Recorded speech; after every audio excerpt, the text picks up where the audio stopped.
দেখুন, আমি নির্বাচিত হওয়ার পরে চেষ্টা করেছিলাম প্রতি মাসে ভাঙড়ে আসবো, বিভিন্ন জায়গায় যাব, কিন্তু আমি সেই সময় দিয়ে উঠতে পারিনি। আমি দুঃখিত, বারবার ভাঙড়ের মানুষের কাছে ক্ষমা চেয়ে নিই। কারণ সেটাও আমি ঘরে চুপচাপ বসে থেকে বা সময় নষ্ট করিনি। আপনারা জানেন, রাজ্যের বিভিন্ন জায়গায় অন্যায়, অনাচার, অত্যাচার হলে ছুটে বেড়াই এবং বিভিন্ন ইস্যুতে, সে আরজি কর কাণ্ড থেকে শুরু করে, আমাদের তিলোত্তমা থেকে শুরু করে, 100 দিনের কাজের ওবিসি সার্টিফিকেট থেকে শুরু করে, এখন যেটা রিসেন্ট চলছে, যেটা আপনার বাঙালিদের উপরে যেভাবে অত্যাচার হচ্ছে ভিন্ন রাজ্যে, এবং ওয়াকফ সংশোধনী আইন 2025 বাতিলের দাবিতে ছুটে বেড়াচ্ছি, আন্দোলন করে যাচ্ছি, সভা করে বেড়াচ্ছি।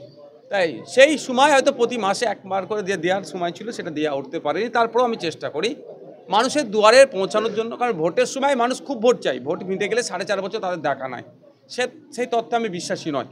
আমি মানুষকে দুয়ারে এসে মানুষের কাছে অভাব অভিযোগ যেগুলো শুনি, আমি নোট ডাউন করি, সেগুলো সমাধানের চেষ্টা করি, আর তৎক্ষণিক যেটা সমাধান করা যায় সেগুলো সমাধান করে দিই। আজকেরই তার একটা অংশ হিসাবে আমরা যে স্লোগান এমএলএ ফর পিপল, এই স্লোগানে আমরা এগিয়ে যাচ্ছি। মানুষের দুয়ারে এসে তাদের অভাব অভিযোগ, বিশেষ করে মহিলারা যারা সব জায়গায় যেতে পারে না, তাদের এলাকায় যখন আসে তারা তাদের সমস্যাগুলো বলে, সমাধান করার চেষ্টা করি। গতকাল থেকে সোশ্যাল মিডিয়ায় রীতিমতো একটা ভিডিও ভাইরাল হয়েছে, একজন মুসলিম ব্যবসাদারী একটা হিন্দু সম্প্রদায়ের যুবক তাকে মারধর করছে এবং তাকে জোর করে বলতে জয় শ্রীরাম। গণতান্ত্রিক দেশে এটা কি রাজনৈতিক কালচার? এটা বিজেপি তার অপদার্থতা, বিজেপি তার ব্যর্থতা ঢাকার জন্য এই ধরনের কিছু উগ্র মানুষকে অক্সিজেন দিচ্ছে বকলমে। বলুন, যেটা হচ্ছে, তো আমাদের দেশ গণতান্ত্রিক দেশ, ডেমোক্রেসি আছে, আইন বিচার ব্যবস্থা আছে, তারপরেও এই ধরনের করার সাহস কোথা থেকে পাচ্ছে? তাদের বিরুদ্ধে ব্যবস্থা কি গ্রহণ করছে? সমস্যা তো ভিন্ন রাজ্যে ছেড়ে দিন, আমাদের রাজ্যে শুভেন্দু অধিকারী, সুকান্ত মজুমদাররা যে হিংসাত্মক কথা বলছে, এদেরকে তো জেলে রাখা দরকার। এক সাংবাদিক যে বাজে কথা বলছিল, সেকুলারিজমের উপরে প্রশ্ন তুলে দিয়েছিল, সংবিধানের উপরে প্রশ্ন তুলে দিয়েছে, তাদেরকে তো জেলে রাখা দরকার। তা না করে ফলে এগুলো বাড়ছে। আমি আপনাদের বলে রাখি, আমি হুঁশিয়ার নয়, আমি জানিয়ে দিতে চাইছি মমতা ব্যানার্জি মহাশয়ের সরকারকে, উত্তরপ্রদেশে অখিলেশ যাদবের সরকার ছিল, যদি আপনি একটু ইতিহাসটা দেখেন, সেই সময়ও এই ধরনের কিছু উগ্রবাদী মানসিকতার মানুষ, উগ্র মানুষ এই ধর্মের ধ্বজাধার ধরে নিরীহ দলিত মুসলমানদের উপরে আক্রমণ চালাতো। সেই সময় দেখবেন উত্তরপ্রদেশ সরকার সেইভাবে কঠোর হস্তে দমন করেনি। হয়তো উত্তরপ্রদেশ সরকার ভেবেছিল মুসলিমরা ভয় পেয়ে যাবে, সব অখিলেশকে ভোট দিয়ে দেবে, অখিলেশ বাবু আবার ক্ষমতায় আসবে।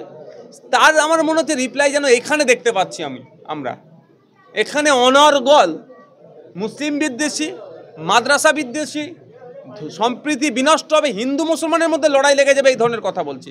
আমরা হিন্দু মুসলমান ঐক্যবদ্ধভাবে থাকতে চাই, ছিলাম, আছি, থাকবো, কিন্তু এই ঐক্যকে নষ্ট করার জন্য শুভেন্দু বাবুরা, দিলীপ ঘোষেরা, সুকান্ত মজুমদাররা, কিছু কিছু সাংবাদিক উঠে পড়ে লেগেছে এই সম্প্রীতিকে নষ্ট করে দেওয়ার জন্য।